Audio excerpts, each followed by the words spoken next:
and welcome back to another BobBlast. Hi, I'm Bob Burridge, and this one is all about the Holbein Luminous paints. You've heard not to use Luminous paints. I'm going to show you why you want to use them. They're fantastic.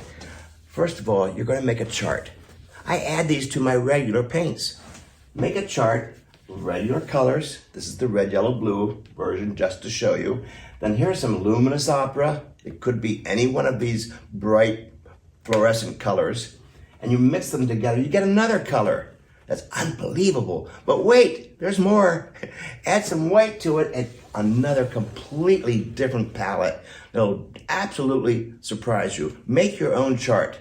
I can't remember all these colors, so I make the studio chart just for me, and it's fun to make anyway. Do all your normal colors, add the fluorescents, the Holbein fluorescent Luminous paints, mix them all up, then you add a whole lot of white. It's so simple, but the reason I do it is to emphasize the focal point. As you can see, it's pretty obvious where your eye goes first. It's the part that says, look at me, the focal point. I actually think a painting should have a focal point. That's just me. And so I really emphasize it, whether it's something that's recognizable or even an abstract, your eye still goes to that one spot that says, I'm the focal point. No matter how abstract it is. It's fun to do, just as another tool to your palette. All right? So let me show you exactly how I do it.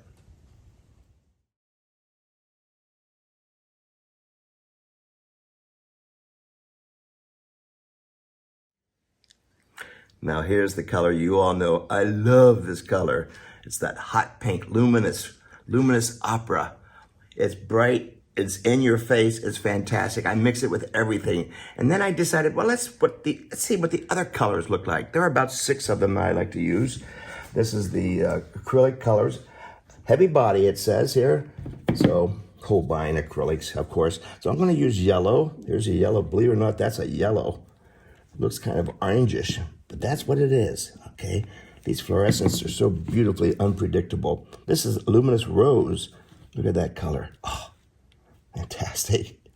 Now, who knows what it's going to do, but it's very thick. I use a little bit of water in my brush. I have some white up in here in case I needed it. So let me just show you how to draw attention in here. So I'm pretending the light's coming across here, so I'm going to change the color of this red a little bit. Oh, man. If I add a little bit of white to it, of course, it's going to make it brighter. Even brighter. Look at that. Whew. Whoa. Boy, it grabs attention now, doesn't it? Now, what about this other color? Just for pure fun. Boy, you can't miss this, huh? And this is called painting. This is what I like about this. You're acting like a mad scientist in here. It just goes all over the place. There you go.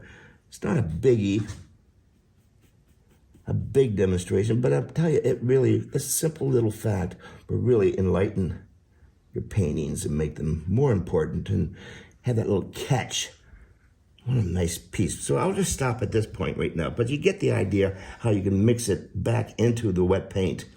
And it's okay here as long as you stop too soon and don't keep over painting it. It'll get muddier and muddier and muddier. Just like the French Impressionist paintings, get in and get out. Don't sit here and start scrumbling around. It's going to turn into you know what. So you see little short choppy strokes, get in, get out, and it's pretty nice. Now let me show you something called landscape. Let me see how that works, okay? Here we go.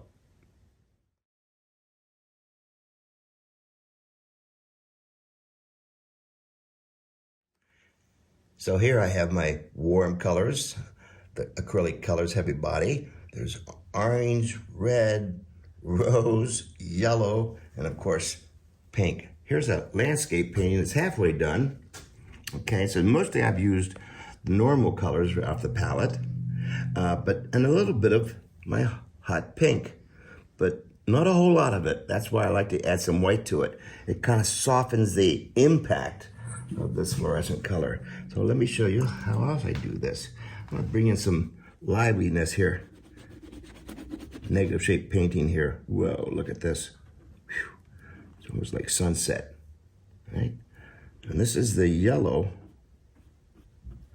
And just look how your eye goes right there. And if it misses it, I'm adding a little bit of white to it. Ridiculous, right? It's beautiful. In, out, short, choppy strokes.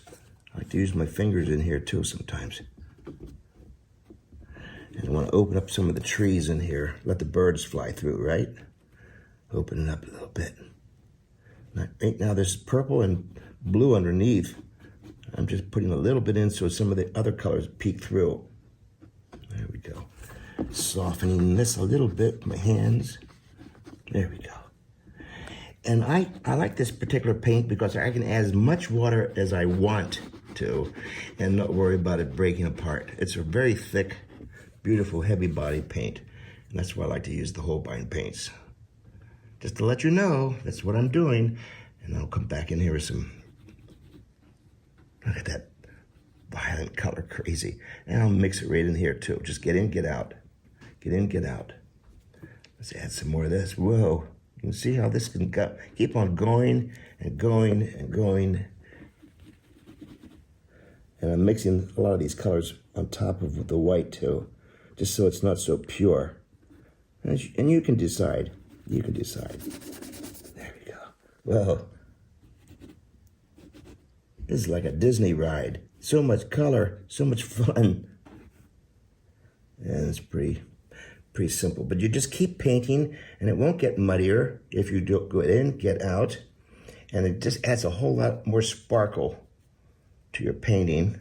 If you want it, you don't have to have this. But I always paint with this color and this technique. It just gives it a little more ba-ba-ba-boom. So, if you want to have more ba-ba-ba-boom in your painting, add some of this Luminous color. And then you put the UV varnish on top of it, and you're completely home safe. It takes care of the UV problems that people talk about. I've never had a problem with these. I've been using these over 25 years, and it hasn't changed colors. So, try it. It just adds another fun thing to do in your studio, and it gets you out of the funk of just kind of doing the same old thing, same old thing, same old thing. So put some spirit into your painting, and remember, you're a painter and a mad scientist. Happy painting. I'll see you on the next BobBlast.